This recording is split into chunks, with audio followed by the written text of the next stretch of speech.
Bonjour et bienvenue à tous, je me présente le ministre des Armées Itancien.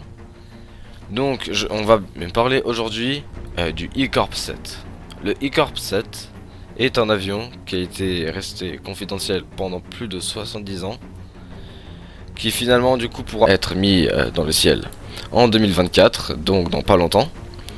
Du coup, la capacité, il pourrait porter des missiles qui peuvent aller jusqu'à 230 tonnes. Il pourrait transporter des avions de chasse légers comme des F-16 ou des Rafales. Il peut transporter d'autres missiles. Il dispose aussi de 2 roquettes supersoniques et 4 mitrailleuses 65 mm. Du coup, situées sur l'avion en question. L'avion ressemble quand même beaucoup à un triangle. Mais aussi c'est pour un peu passer inaperçu, pour faire un peu comme si un avion en papier soi-disant volerait au-dessus de notre tête. Bref, du coup la vitesse serait 2000 km/h, donc ce qui est Mach 2. Donc les dimensions et le poids. Donc les dimensions sont de 96 mètres de long et 96 mètres de diamètre. Donc visiblement c'est, comme je vous ai dit, un triangle.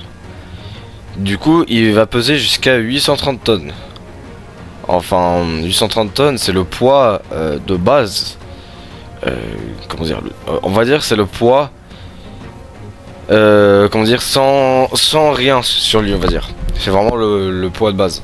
Parce que c'est un peu comme si vous imaginez une base militaire volante en fait. C'est même plus comme un porte-avions ni une forteresse quoi. C'est vraiment une base militaire volante.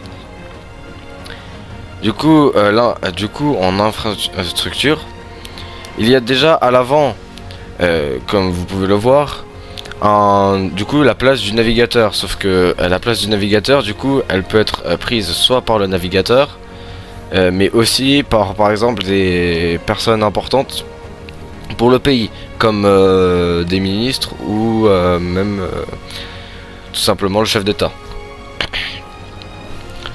Du coup, après, il y a aussi le cockpit. Donc le cockpit est divisé en 2 parties. Donc, du coup, chaque partie des 2 cockpits, enfin, ouais.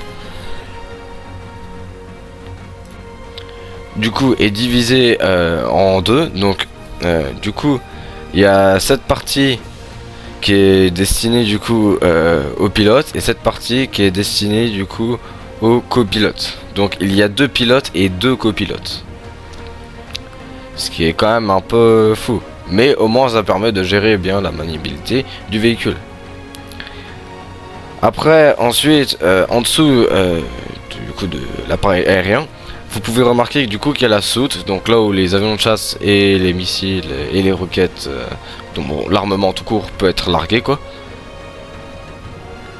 Et ensuite, ici vous pouvez aussi apercevoir du coup le logo de l'armée. Enfin l'emblème de l'armée plutôt, parce que le logo oui c'est une marque. C'est plutôt pour les marques quoi.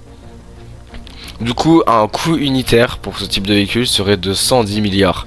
Ce qui est super cher. Donc même nous ne savons pas encore si en 2024 nous pourrons déployer ce véhicule. Cela dépendra cela dépendra aussi surtout de nos ressources quoi, et de nos ressources et de nos gains. C'était tout pour cette vidéo, j'espère que vous l'avez apprécié et que vous en avez découvert beaucoup plus de nos technologies. Et je vous dis à la prochaine pour une prochaine vidéo. Ici le ministre de l'armée, et nous remercions surtout comment dire, le pays de nous bénir avec des fonctions assez puissantes pour nous maintenir au chaud, donc nous protéger. Nous vous remercions patrie. Au revoir.